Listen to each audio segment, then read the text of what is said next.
ঝামেলা হচ্ছে এই রোজার মধ্যেও আমরা জুলুম চাপাই। একটা জুলুমের কথা বলবো।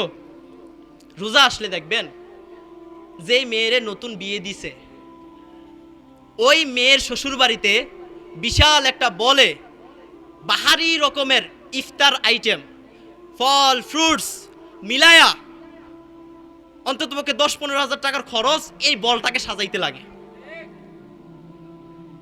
এরপরে শুধু তো এইটা না, জামাইয়ের বাড়ির পরিবারের যতজন সদস্য আছে সব সদস্যের জন্য নতুন জামা কিনতে হবে।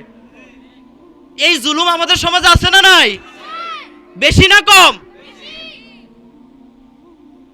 আরে ভাই, সে মধ্যবিত্ত, নিজের পরিবার সে চালাইতে পারে না, তার উপরে তুমি আবার এটারে একটা জোর চাপাইয়া দিলা, একটা বোঝা চাপাইয়া দিলা। তুমি কি মানুষ না আওয়ামী লীগ ভাই? আর আমার মা বোনেরা এত পরিমাণ লোভী, আপনি বিশ্বাস করবেন কিনা, এই ছোট্ট বিষয়টাকে নিয়ে ঘরের মধ্যে এত দ্বন্দ্ব ফাসাদ তৈরি হয়, এত দ্বন্দ্ব ফাসাদ তৈরি হয়, একটা ছেলে এবং একটা মেয়ের যে দাম্পত্য জীবন, ওই দাম্পত্য জীবনে ভেঙে যায়। এমন ঘটনা আছে না বাংলাদেশে? আবার বলে যে যদি এটা বলতে যান, বলবে যে হাদিয়া দেওয়া নেওয়া রাসূলের সুন্নাত। কেন আমি বলতে চাই বোন, হাদিয়া দেওয়া নেওয়া রাসূলের সুন্নাত। এখন কথা হচ্ছে রাসূলের সুন্নাত যদি আদায় করো তাহলে আপনি তো উচ্চ সওয়াব পাবে।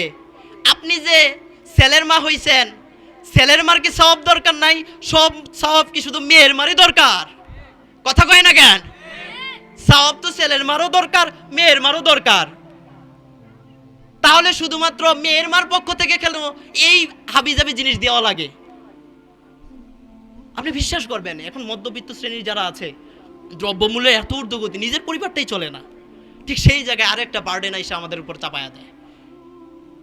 কিছু কিছু শাশুড়ি আছে, এগুলো না দিলে বউয়ের সাথে এত পরিমাণ খারাপ ব্যবহার করে, ভাষায় প্রকাশ করার মতো না। প্রিয় যুবক ভাইয়েরা, আপনারা এখানে যারা আছেন, হাত তুলে ওয়াদা করতে পারবেন আপনারা বিয়ে করার পরে এই লেভেলের ছোট জিনিসগুলো শ্বশুর বাড়ি থেকে আনবেন না? ওয়াদা করতে পারবেন? এটা হাত তোলেন তো, কারা কারা আনবেন না? আলহামদুলিল্লাহ বলেন সবাই। ওকে, আচ্ছা আরেকটা জিনিস আমি আপনাদেরকে বুঝাই, মেয়ের মাদেরকে, ছেলের মাদেরকে বুঝাই আর আপনাদেরকেও বুঝাই। আচ্ছা, এই ছোট্ট জিনিসগুলো শ্বশুর বাড়ি থেকে আনার কোনো মানে দরকার আছে? আরে বেটা, আনবি তো বড় জিনিস আনবি, আনবি তো ভালো জিনিস আনবি। তুই যেই মেয়েকে বিয়ে করছস ওই মেয়ে বাপের মেয়ে না? এখন আল্লাহ তাআলা তো বাপের সম্পদে ওই মেয়ের হক দিছে, তাই না? তো তা আনলেই ছোট জিনিসগুলো আনবি কেন?